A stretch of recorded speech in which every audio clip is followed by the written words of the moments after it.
Hi, Chef Joe Seminary. Today we're going to be doing lasagna, but not just any lasagna, individually wrapped lasagnas. I'm going to roll them up into balls so that you can take them in each individual and not have to worry about smashing the entire pan of lasagna. Okay, in hot boiling water, of course, salted. Always crisscross your lasagna, and then at the very end, give it a push, and then move your pot like that. That'll assure that it doesn't stick. Just like that, see? You're good to go. Let's get our polio cheese ready to go for melting.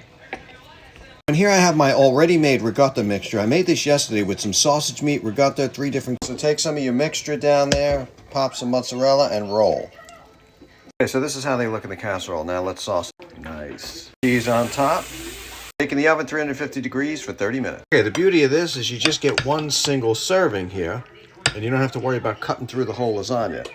See? Look at that. Perfect. A little grated cheese. No rules in cooking, my friends. Taste this. Happy Easter. These bacon cheeseburger pinwheels are delicious. Get your saran wrap, put some bacon, and then add your burger meat on top. Add your toppings, cheese, onion, whatever you want to add to it. And then roll it up, put it in the oven at 350 for 45 minutes. And then you're going to dip it in your favorite sauce. Let's make open-faced cucumber boat sandwiches. Slice a cucumber in half, then scoop out the seeds from both sides. Spread some softened cream cheese on both sides, then some stone ground mustard. Add some everything bagel seasoning, sliced turkey, bacon slices, provolone cheese, and then some mashed avocado. This cauliflower sheet pan pizza bake is one of my favorite things to make. Let me show you how easy it is. Steam 2 10-ounce bags of cauliflower and then add it to your sheet pan and take the back of a measuring cup and mash it as thin as possible. Season well, bake at 450 for about 20 to 25 minutes. Add some marinara cheese and pepperoni and bake 5 more minutes. Sprinkle with fresh basil and enjoy. I will put the macros for this in the comments. Street corn cauliflower tacos. Let's make them. Start by breaking up a cauliflower head into medium-sized florets like this. Place in your air fryer and season with salt, pepper, garlic powder, onion powder, cumin, smoked paprika, and lemon pepper, or use the elote seasoning from Trader Joe's. Air fry at 350 for 8 to 12 minutes, and then cook up some corn with the same seasonings. Then get your tortillas ready with some crispy melty cheese. Put some cauliflower, corn, crema, cotija, cilantro, lime juice, and enjoy. Dust off your waffle maker. Today we're making crab cakes. I'm using my mini dash. This is only $10 on Amazon or Target. Making them in the waffle iron is super quick and easy. Here's how you make it. Combine lump crab meat with some panko, egg, fresh herbs, a little mayo, some mustard, a little hot sauce, Old Bay seasoning, some paprika, salt, and a little lemon juice. Mix it all together, form it into crab cakes, place it on the waffle iron, press down 4 or 5 minutes, it's ready. So good. The best 5-minute soy sauce noodle. Soy sauce, black vinegar, sesame oil, pinch of sugar, mix together. Cook up your favorite noodles. If you like it spicy, you can add in a little bit of chili oil. Add in the noodles, mix together. Top with cilantro and green onion. Look at that.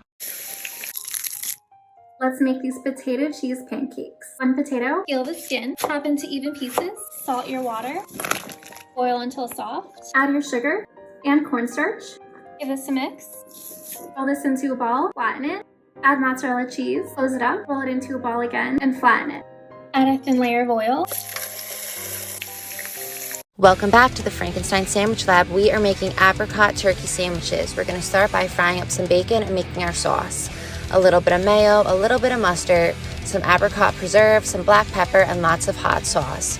Whisk that up and add some chopped pickles and set it aside. Then we're going to slice up some creamy ripe avocado, prepare our deli meat. I use honey maple as always, and then we are going to chop up some green lettuce. We want to get that turkey nice and hot so the cheese melts, so we're going to throw it in a skillet and top it with some white American. Toast up our buns in a little bit of butter, and once everything's warm and melty, we are going to assemble these bad boys. Apricot spread goes down first, followed by our turkey and cheese, our bacon, our lettuce, that avocado, and finally some chili flakes for a little extra heat.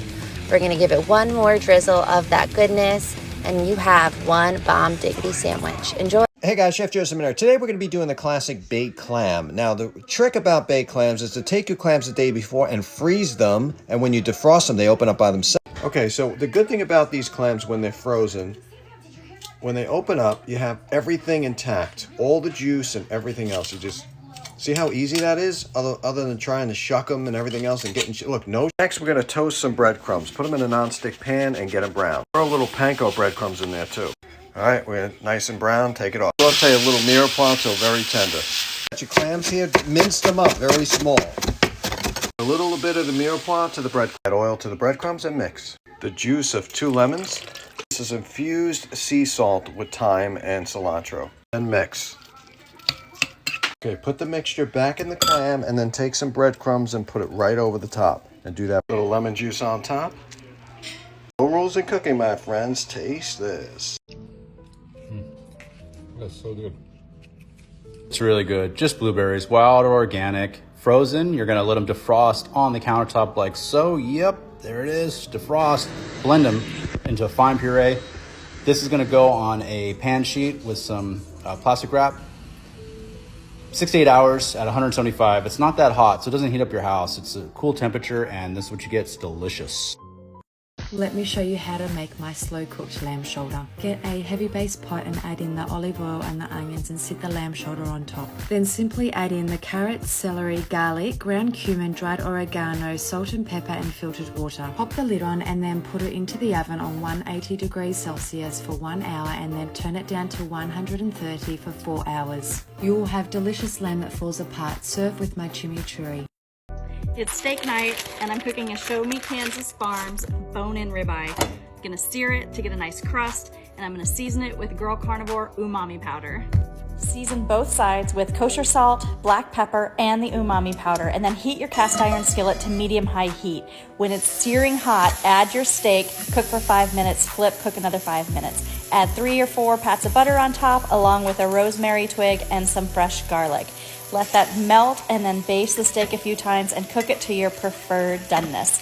Then take the steak out and let's make some sauce. I like to add some shallots, some more butter, some chopped up mushrooms, and then some cream. And then I just let that simmer and cook until the sauce starts to thicken. Now that the steak has been resting, you can go ahead and slice it. I like my steak medium rare. Perfect. I sprinkled on some flake sea salt from a cook named Matt, and then I spooned some of that sauce right on top of the ribeye. That's how I do a cast iron ribeye steak. If you like mashed potatoes, you've got to try my cauliflower mash. You won't be disappointed. All you need to do is chop up a head of cauliflower and throw it in a pot of boiling water with a couple garlic cloves.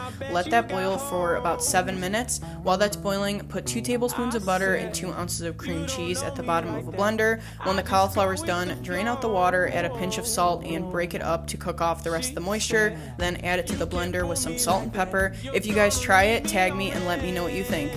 Alright y'all, a lot of y'all asked for this recipe. I'm about to put y'all on game right quick. This one will be a part of my cookbook with a full description. So boom, get all your ingredients together. Take your shrimp, peel them, devein them, chop them up, put them to the side. Throw your butter in the pan, then add some onions and bell pepper. Fresh parsley and garlic, not that minced stuff out the jar. Now throw in your shrimp, add some crab oil, garlic powder, onion powder, paprika, and Tony's. Remember, if you ain't sneezing, it ain't seasoned. Add your Louisiana crawfish tail, then throw your cream cheese. Mix it up and add whipping cream. Now here come that cheese. We need all that. Now we done with the filling.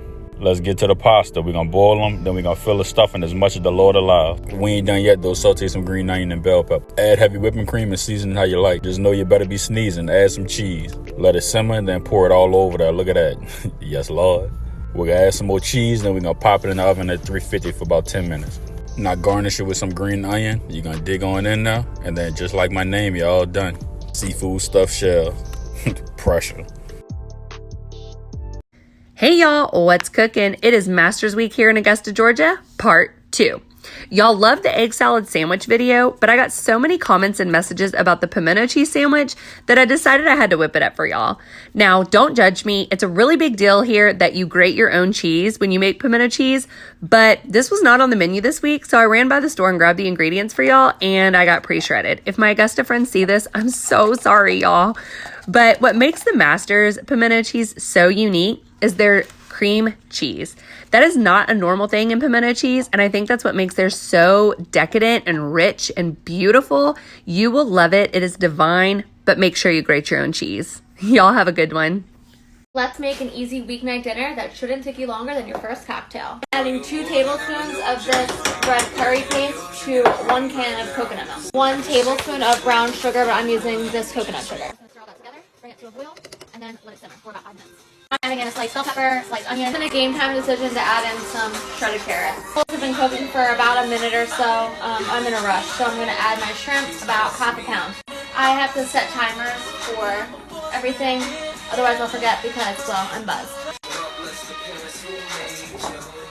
It's been about 3 minutes and the shrimp is almost done. So now I'm just gonna add a bunch, like some hand brown rice noodles back in. This has been simmering for about 2 minutes, so I'm gonna go right up onions and sesame seeds, a little bit of soy sauce. These mango frozen yogurt bars are going to be awesome for summer. Start with 1 cup of mango, half a banana, 2 tablespoons of Greek yogurt, and a little bit of cashew milk. Then go ahead and blend that up. I poured it out onto a cookie sheet, but I wish I would have had those little popsicle molds, but I don't have any. Add some coconut, I added some blueberries as well. Pop it in the freezer for about an hour and a half, and they come out like this. They are amazing, but keep them in the freezer because they will melt.